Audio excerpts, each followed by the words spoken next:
For years, Hollywood helped protect Ellen DeGeneres' public image. She was known as the queen of daytime TV, always smiling and always talking about being kind. But when that image started to fall apart, more and more people began sharing their stories. Now, Rob Schneider is speaking openly about what he thinks. Megyn Kelly isn't holding back either, and together they're bringing old accusations back into the spotlight. Rob even had a personal message for Ellen that surprised a lot of people. Let's take a look at everything that happened. During an appearance on Megyn Kelly's show, Rob Schneider shared his opinion without holding anything back. Oh yeah, that's disingenuous. That's disingenuous. Yeah, disingenuous. Disgenerous. That's disgenerous. Megyn Kelly was just as direct. She said Ellen's public image started to fall apart when more people began sharing their experiences. One moment they talked about was Ellen's famous interview with Dakota Johnson. During the interview, Ellen joked that Dakota didn't invite her to a birthday party. But Dakota quickly corrected her and said she actually did invite Ellen. The awkward moment went viral, and many people started seeing Ellen in a different way. What was meant to be a funny conversation became one of the biggest viral moments of Ellen's career. Yeah. So her show got canceled after she had this testy exchange with Dakota Johnson, where something happened where Dakota said, I had this birthday party, and Ellen said, well, why didn't you invite me? You didn't invite me. And she said, no, I did invite you, Ellen. That's not what happened. And Ellen had blown her off and then tried to play the victim on the set with her. Anyway, it led to article after article of people being like, Ellen's a bitch. Ellen is a nasty person. And all these staffers started to come out, not for nothing, but I know a guy, I know him very well, whose sister worked for her, who said, you were not allowed to make eye contact with Ellen in the halls of that show. If you saw her, this is not a nice person. So she eventually got canceled, but now she's coming back. She's got a Netflix special. That's the right response. Yeah. She's got a Netflix special. And here's the capper. On the promo, and apparently there's now articles out about from people who have seen the preview, she plays the victim. And she says, for me, and she actually has the nerve to say that she was run out of Hollywood. After that, more stories started making headlines. Former staff members and others who said they had worked around Ellen began sharing their experiences. According to Megyn Kelly, she knew someone whose sister worked on the Ellen DeGeneres show. That person allegedly said employees were told not to make eye contact with Ellen in the hallways. Then social media made the situation even bigger. It all took off after one user asked people to share the wildest stories they had heard about Ellen being rude. Thousands of people replied, turning it into one of the biggest online discussions about a celebrity's reputation. One person claimed they worked at a restaurant where Ellen and Portia often came for brunch. They said Ellen complained to the restaurant owner because the employee had chipped nail polish. The post read, I worked at Real Food Daily and served her at brunch. She wrote a letter to the owner complaining about my chipped nail polish. It wasn't on her food, it was just on my hand. I had worked late the night before and came in the next morning. I almost got fired. It is important to note that these stories were shared online and many were never independently verified. Still, the large number of similar claims got a lot of attention. More articles were published, more former employees spoke out, and Ellen's carefully built public image continued to suffer. Eventually, the controversy became so big that her daytime talk show came to an end. But the story didn't stop there. Last year, Ellen tried to make a comeback with a Netflix comedy special. Instead of changing people's minds, the special led to another wave of criticism. Is Ellen DeGeneres rewriting history? That's what some of her former staffers claim she's doing in her new Netflix stand-up special, For Your Approval. I got kicked out of show business. Yeah. Thanks. Yeah, because I'm mean. Yeah. Yeah, you can't be mean and be in show business. No, they'll kick you out. She uses jokes to address the controversy. I was in therapy for a while trying to deal with all the hatred that was coming at me, and at one point my therapist said, Ellen, where do you get this idea that everyone hates you? And I said, well, New York Times, Washington Post, Entertainment Weekly, Us Weekly. I think Elmo may have said something recently on an episode of Sesame Street. But this producer who worked with her takes issue with how she's addressing allegations that there was a toxic work environment at her legendary talk show. The essence of the special really was totally a lie. Hedda Muscat says Ellen's special hits all the wrong notes. I felt Ellen was not taking responsibility at all. She was sugarcoating it. The Ellen DeGeneres show went off the air after 19 seasons in May 2022, mired in controversy, including allegations of racism and sexual misconduct. Ellen addressed the allegations back in 2020. And if I've ever let someone down, if I've ever hurt their feelings, I am so sorry for that. In the special, Ellen describes the work environment she remembers. It was a family to me. We had so much fun together at that show. We laughed all the time. We played games all the time. I felt it was not a family. It was an atmosphere of fear. So we were in Santa Barbara. We drove by this place and someone's like, that's where Ellen lives. And to Mary Beth, I just said, I think Ellen, every morning she wakes up, Portia's sitting there having a matcha. She definitely gives me matcha energy. And Ellen looks out over all of Santa Barbara and goes, I can't even do it. They tried to cancel me. Megyn Kelly said she didn't believe Ellen's apology, and she argued that many former employees didn't believe it either. She also criticized Ellen for joking about the controversy during her Netflix comedy special. According to Kelly, Ellen appeared emotional when she apologized and said she regretted what had happened. But a few years later, Kelly argued that Ellen was treating the situation like it wasn't a big deal, which brought more criticism. I'm just so sorry. You're not sorry, so stop acting. I got kids, I'm married, I know exactly what a real apology looks like. I know when I have to give one. It means you're remorseful down in your soul and your spirit. You deeply regret what you've done. You lack all of those qualities. You lack them all. And you are not remorseful. You are not even sorry about what's happening. You're just sorry you got caught. You're just sorry that all that you've worked so hard to build on your lie is now crumbling right before your eyes. And it's not even a rise and a fall. It's just who you truly are. And that's what you're sorry about.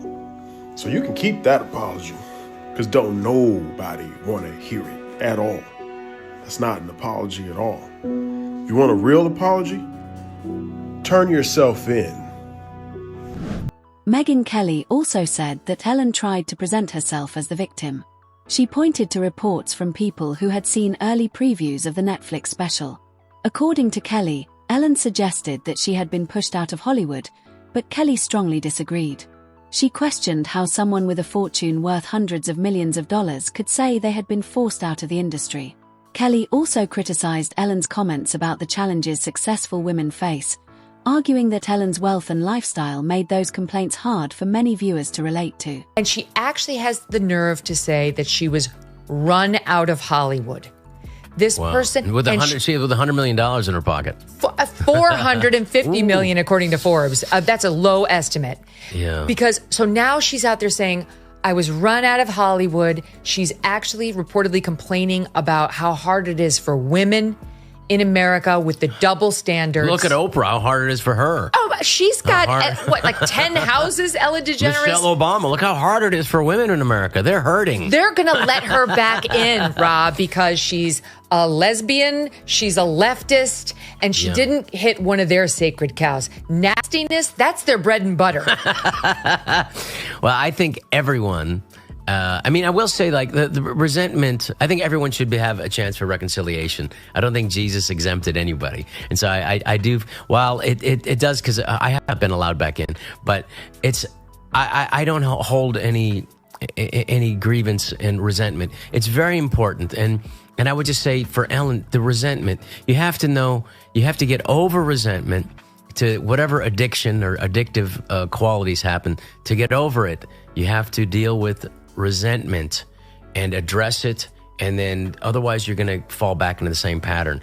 And I think also I'm to just admit like, your of mistakes. all people on earth to be feeling sorry for herself, Ellen DeGeneres should not be on the list. She should at least, but make a real apology and do it. There's no apology. It's just woe is me. I was run out of Hollywood as she speaks from this grandiose stage on Netflix. Hello, you haven't been canceled if you are doing a Netflix special. She got $20 million for the one before this. I'm sure she's fine. I'm sure she's fine. Reports estimate Ellen's fortune at around $500 million. She is also well known for buying, renovating, and selling luxury homes worth millions of dollars. But according to Megyn Kelly, the main issue wasn't Ellen's success. Kelly said the bigger problem was that Ellen never fully accepted responsibility. When the workplace controversy first became public, Ellen said she didn't know everything that was happening behind the scenes on her show. However, critics argued that explanation wasn't convincing because similar complaints had been made over the years by multiple employees and guests. How does the Ellen we see on TV compare to the Ellen you saw when the cameras stopped rolling? Totally different. She would only speak to the audience when the cameras were rolling. As soon as they turned the cameras off, she would not even acknowledge the audience. She would just sit on the couch, basically. Even when she exited, she just said what she had to say on camera and then walked off. Dana appeared in the Make It Rain segment, where guests can be drenched with money or water after they answer trivia questions. Wet and shivering, Dana says she was treated horribly by producers afterwards. They told us they were gonna give us dry clothes to change into, so they had us waiting in a hallway by the bathroom, and it's almost like they forgot about us because we were waiting there for a good 45 minutes. One incident that received a lot of attention involved singer Mariah Carey. In 2008, Mariah appeared on Ellen's show while she was pregnant, but she had not announced it publicly. During the interview, Ellen repeatedly asked if she was expecting. At one point, Ellen offered Mariah a drink, implying that if she didn't take it, people would assume she was pregnant. Mariah looked uncomfortable and tried several times to change the subject. You and I both really know now that Miss Ellen, not as nice as she portrayed on TV. Now, the most awkward, uncomfortable, and borderline unethical interview that Ellen did has to be Mariah Carey. Mariah Carey was on the Ellen DeGeneres show in 2008, and Ellen obviously has to pry and bring up the pregnancy rumors that were circulating at the time. She didn't just do that, though.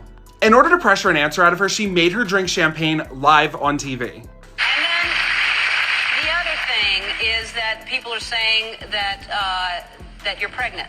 There's rumors. Don't discuss that. All right. Well, you don't have. Mariah didn't want to release that she was pregnant yet because she has had a history of having miscarriages, and it was way too early on. Shortly after the interview, Mariah suffered a miscarriage. She talks all about this in some interviews from 2020 and her book that came out, but that's honestly a very evil thing for someone like Ellen to do with her platform. And Mariah continuously brings up that how uncomfortable that moment made her. Whether or not it was real champagne doesn't really matter. It's the fact that she was pressuring her into answering on live TV. Rob Schneider then shared his own opinion on the situation. He said he agreed with Megyn Kelly's view that Ellen was trying to make herself look like the victim instead of taking full responsibility.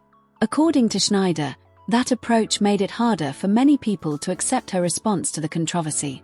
Well, I think there's certainly no lack of, I don't sense any humility. No. In that. No. And no one cares that now she's dealing with chickens. It's like, all right, You're a normal $450 million person. And by the way, I guarantee you she's Who's worth taking care of her more. chickens? I guarantee, what's that? You guarantee what? She's worth a lot more than $450 million. Her art alone. And those talk show hosts. Her devil-worshipping art alone. It's just, it's too much. I can't stand these rich celebrities who want us to feel sorry for them. We don't, right? It's like all those you saw, like Julia Roberts on the Oprah special with Kamala Harris. Rob Schneider said he believes this has become a pattern with Ellen. According to him, she acts like everything is fine until she faces criticism, and then she tries to present herself as the victim. He pointed to her early career and her relationship with actress Anne Heche as an example. After publicly coming out, Ellen said she went through a very difficult time.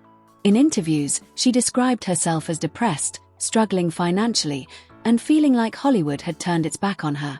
Many people believed her career suffered after she made the historic decision to come out. Around that same time, Ellen's relationship with actress Anne Heche ended.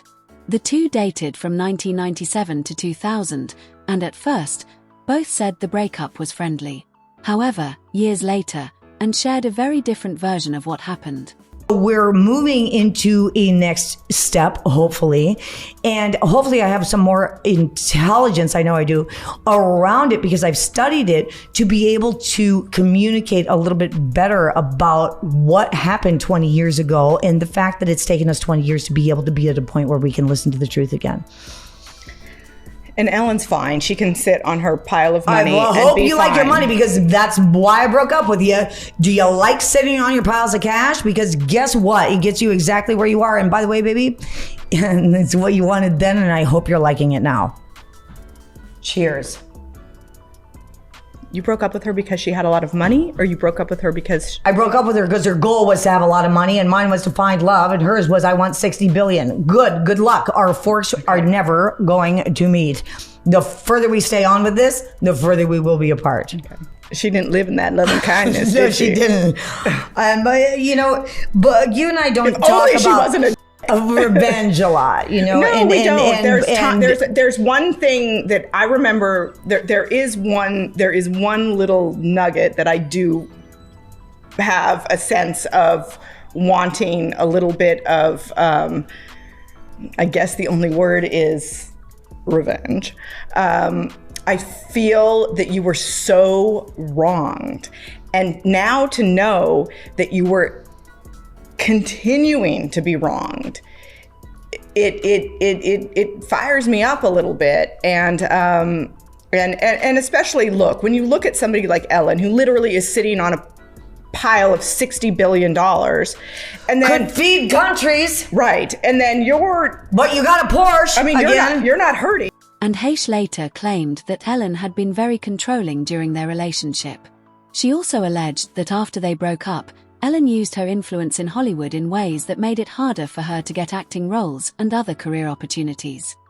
Fear has a very big force. It's not as big as love's, obviously. But I do want to say, you teased about this before, but that I was the original canceled, and I am going to be the original uncanceled. I am uncanceled today. I am finished with that. This is what I say. Goodbye. Watch out. You're So we have officially uncanceled Anne H. I'm uncanceled, folks. Now that we're talking about it, I guess the truth's out now. Okay, well, what is the truth? Because let's go, I guess. Let's go. Okay, ask me a question and I will answer. I've been waiting to tell my truth for 20 years. Nobody knew it was going to be today, but it is. Sometimes you just feel it and you go with it and the time is right. Well, and you sit on something for long enough that it's time to talk about it. Yes, and the other dominator is with her people, apparently. So, I know from what I have read that Ellen has always said that she has no idea why you ended it with her. Can you answer that question once and for all? Okay. I'm sorry. Do I have allergy? Okay, fine. Let's let our viewers know. Well, why? First of all, I've written a book about some of the truths, and the second one will be coming out shortly. The fact of the matter is, if anybody chooses to look at the truth, the signs and the reasons of their arrival. After the Ellen DeGeneres show was cancelled, more allegations came to light. The claims were not only about Ellen, but also involved several of the show's top executives.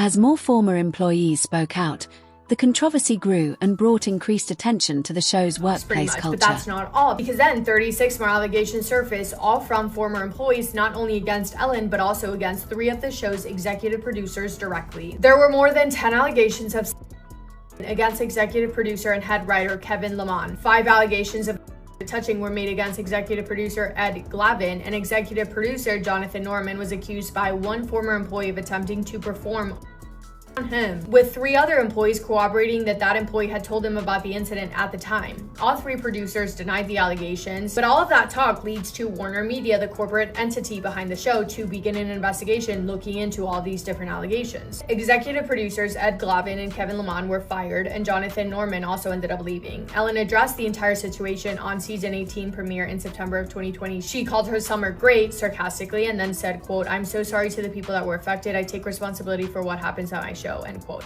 She also joked, quote, "Being known as the kind lady is a tricky position to be in," end quote. For many former employees and viewers, the apology felt pretty empty. Also, not everything that I'm telling you guys has been confirmed to be 100% true. Let's make that clear. I'm not accusing anything of anyone. I'm just explaining Ellen's career path, okay? But it's up to you guys to form your own opinion. On that note, do you guys remember this guy? Yeah, unfortunately, I do too. I have to say that in hindsight, one of the clips from Ellen's show that doesn't quite feel right is one from 2020 when Ellen surprised a group of 8 children with cancer with him. Granted, back then, nobody knew the despicable things that this man was doing in secret, but him being affectionate with these little kids, I don't know. It doesn't help that her birthday tweet to him refers to him by name, but ends with, quote, "Or as I call him, Cuddle McNuggle stuff. You don't need to know why," end quote. If that makes you feel weird, you're not alone. The Ellen Show ended in May of 2022. The final episode was filmed April 18th of 2022 after 19 seasons. A few months later, Ellen was back in the spotlight after a tragic event. In August 2022, her former partner, Anne Heche, was involved in a serious car crash in Los Angeles. She suffered severe injuries and died a few days later. Authorities investigated the crash and officially ruled it an accident. However, because Anne had spoken publicly about her past relationship with Ellen and had reportedly been working on new projects before her death, some people on social media began sharing their own theories. As those posts spread online, speculation grew, with some users questioning the official findings.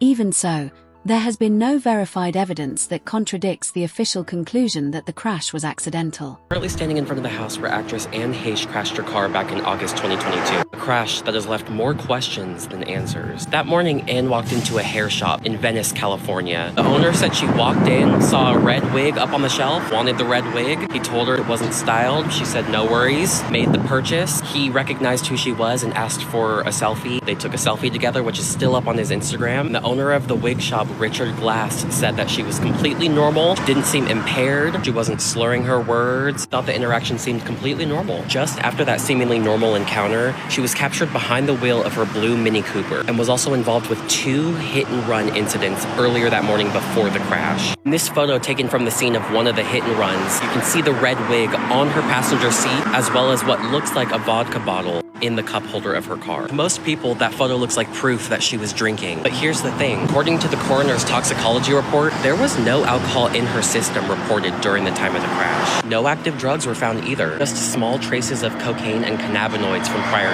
use. So if she wasn't intoxicated, why was she driving like she was running from something? Anne's car was captured on doorbell camera footage, zooming down this street at an extremely high rate of speed. As you can see, there's a stop sign here. She blew completely through that stop sign, somehow managed not to hit any oncoming traffic. This is a very busy street, and plowed straight into this home right here and was trapped so deep inside that the house and the car caught fire, and she wasn't able to be rescued for 45 minutes. Most disturbing part of this case is aerial helicopter footage showed Anne Heche being put onto a stretcher. You can see a body in some type of bag on a stretcher being wheeled into the back of an ambulance when all of a sudden the zipper breaks open and you see Anne Heche emerge suddenly out of this body bag, what looks like a body bag, and prop herself up as if she's trying to get off the stretcher or get out of the bag. They push her back down and she's put into the back of the ambulance.